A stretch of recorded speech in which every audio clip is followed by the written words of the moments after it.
insurance. What does life insurance do? Replaces income. Replaces income. We're going to get into this conversation in a few minutes. But what I want to do before we get into life insurance is I want to ask the question, if you're delineating assets for the purpose of looking at whether they've got proper protection, proper liability limits, why are we not naturally synonymously thinking life insurance at the same time in the circumstance I just delineated? Why isn't that a natural occurrence? Why aren't we just checking that box reflexively? Oh, they must need some life insurance too. See, here's I should have brought I've got my coin in there somewhere, but I'm not going to tear it out. Anybody ever seen a silver dollar? Oh, yeah. Who's on that? Who's on the silver dollar? Is it Kennedy, Truman silver dollar? The old ones? I saw the ones that aren't silver, but it's, I don't know, there's the Morgan dollar, the standing rubber, there's a bunch of them. So. Okay, I'm going to put it to you this way. There's a head side of that coin and a tail side of that coin. Okay? Now here's the thought.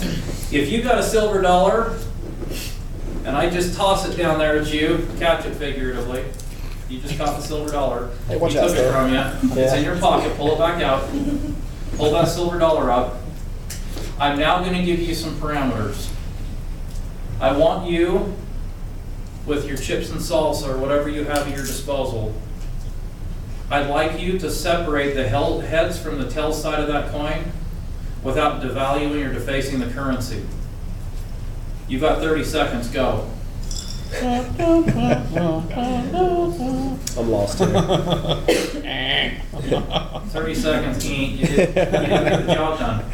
You're supposed to respond, that's impossible. Right. First, I don't have the right tools to split this coin in half. And second, even if I did,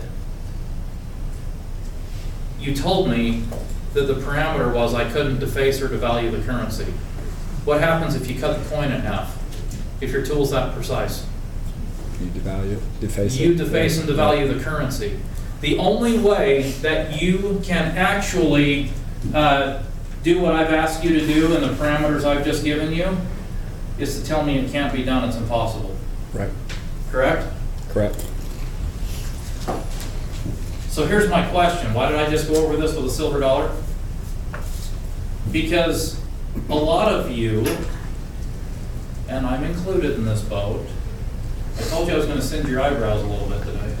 You know what? A lot of us spend a lot of time trying to separate the property casualty side of the business from the financial services side of the business. We spend a lot of time trying to compartmentalize, and we don't recognize to what extent it defaces and devalues our value proposition to the households. Some of you came in here today going, I'm a property casualty guy, I do homes and autos. And some of you came in here and said, I'd like to focus on financial services. My hope in our conversation today is that you recognize that it is impossible to do one well without doing the other. It is virtually impossible. You can't possibly want, with proper liability limits, to properly protect assets without also having an interest in taking that very same list of assets and potentially pivoting with that household to grow and to better position and dispose of the assets over time according to some sort of thing we might refer to as a financial plan. You can't possibly want to protect the asset and then go, I'm all done. I've now put it on paper and I've got it well protected, so we'll see you next year when we do our review.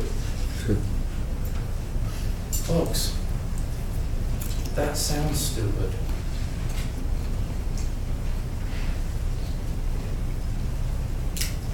Oh, you did. You shut the back door of the house to the claims of creditors. Thank you. Oh, you're welcome. Happy to do that. We did it less expensively and more capably than anybody you've worked with, or we did it more expensively, but certainly more capably than anybody you've yet dealt with. If I'm the client, do you know what my next question to you is if you're headed for the door at that point? You're stupid. What's next?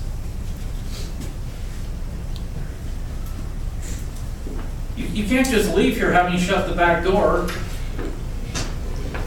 What's next? Well, I mean, shouldn't we be going somewhere now with these assets?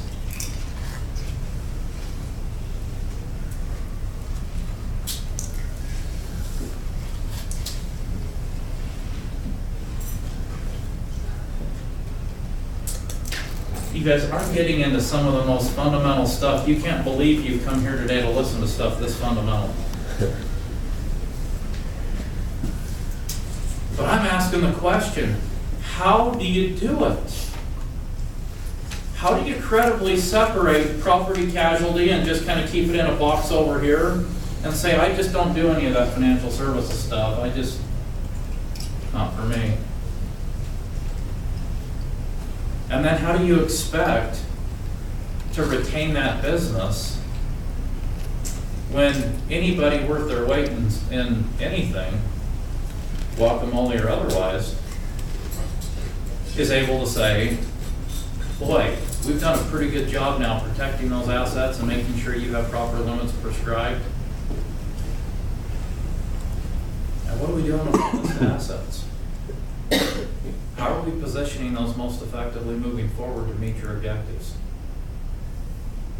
How are you growing or not growing what's on both sides of this T-chart? How many would like to be able to pivot and have that conversation? Absolutely.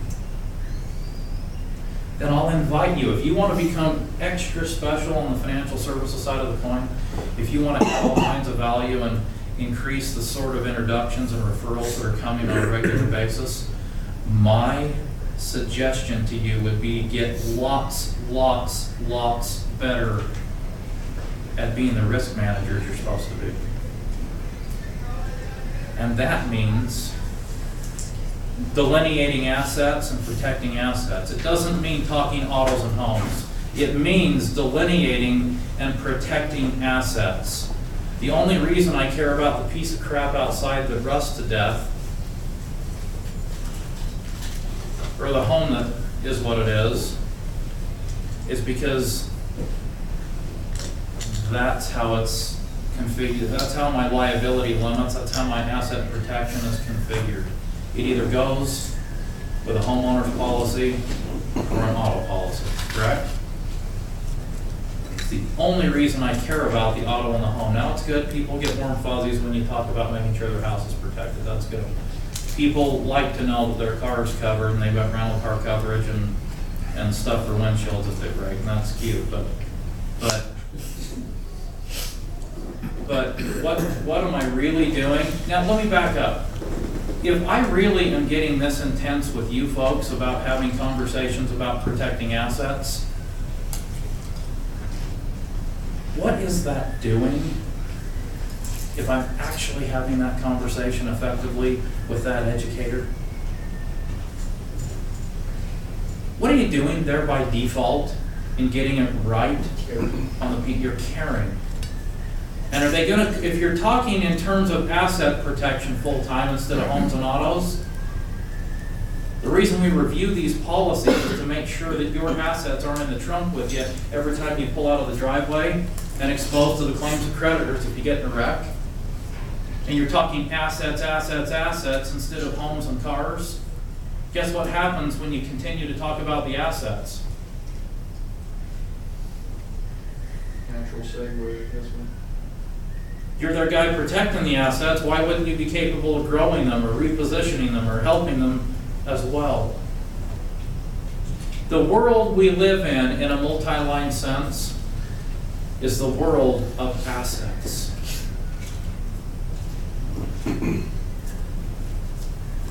Somebody please write that down. We already knew that, didn't we? I'm just kidding. You may have. That was a big light bulb for me. You know what? I got my property casualty license back in 2005, after I'd already been in the business for 6 or 7 years. And I was one of those guys, I was a financial specialist over at Allstate. I know, you love those guys. I was over at Allstate as a financial specialist, and I would openly say to the property casualty agent I was partnered with, You know, he was the source of leads. Huh. I don't envy what you do. Boy, that must suck to have to do what you do. I was such a financial services Nazi. I just could not help sometimes going and you sit there and there's like some question about why did my bill go up 3 cents and you have to answer it, right? Lots of service work and change license plates. You know the routine. You do it daily. Here's the point. I wanted nothing to do with property casualty until I was sitting back at the American College, sitting there thinking some of this through and going, oh my goodness. That's not about license plates. That's not about 16-year-old drivers. That's not about insurance scores. That's not about billing questions. That's not about any of that. That's about assets. And then all of a sudden I came home and I sat down with, his name was Ryan Larson, Orem, Utah. Sat down and went, hey, I'm going to go get my PNC license. You're going to do what? You, the ultimate anti-PNC guy, you're going to go get what? I'm going to go get my PNC license, because do you know what I want to be able to do in your office? I want to be able to sit down and I want to be able to review people's asset protection coverage. It's called a liability limit. I want to be able to inventory and fact find all the assets, because I know if I can properly protect the assets, I know I can do what I do as a financial specialist. And by the way, you're not very effective at creating the leads anyway, so I didn't say that. But you know what I said? I want to get involved in as much property casualty review time, face-to-face, belly-to-belly with your folks as I possibly can, because it is the very best avenue I have to develop the financial services business. Okay, by a raise of hands, how many really think about property casualty from that perspective on a regular basis? Good. Good. How many haven't? It's either yay or nay. Yeah, I was going to say 2 hands went up, and yeah, I have. You said regular, so it's Irregular? not necessarily yay or nay. Okay. Okay. So I came home, got my PNC license, and away I went on those reviews. Now, here is the point. If we understand the assets that need to be protected, we understand the assets that either do or don't exist, and that flavors the conversation about whether life insurance might be appropriate. It flavors the conversation about whether there may be need to reposition an asset, and it flavors the conversation about whether it might make sense to start accumulating further assets. But in the context of the risk management, the property casualty, all the financial services gets born. So you touched upon this, but I feel like there's something I'm missing. So when we talked about, okay, you do that analysis of assets, and there's just not a lot there. A young teacher, brand new. Okay. Maybe they have a spouse with a kid, maybe they don't. But the life insurance is what immediately clicks. How do you position that? Like, oh, you haven't done much for your retirement. Let's talk about life insurance. You know, what's the position there? Well, there's a couple of things there to consider. First of all, no matter what happens, no matter how much I'm putting away on a monthly basis, within reason, because by the way, you can only get $6,500 into IRAs, right? 403B limits are probably higher than that, payroll deduct. What are they this year? 18.5 or something? Okay. Here's the question. The question is, if I haven't accumulated assets yet, and I go on about the process of putting some average amount away, $343 a month for how many years at what rate of return? And I die 15 years into that process instead of 30 or 35 years into the process. Will what I've accumulated there ever be enough?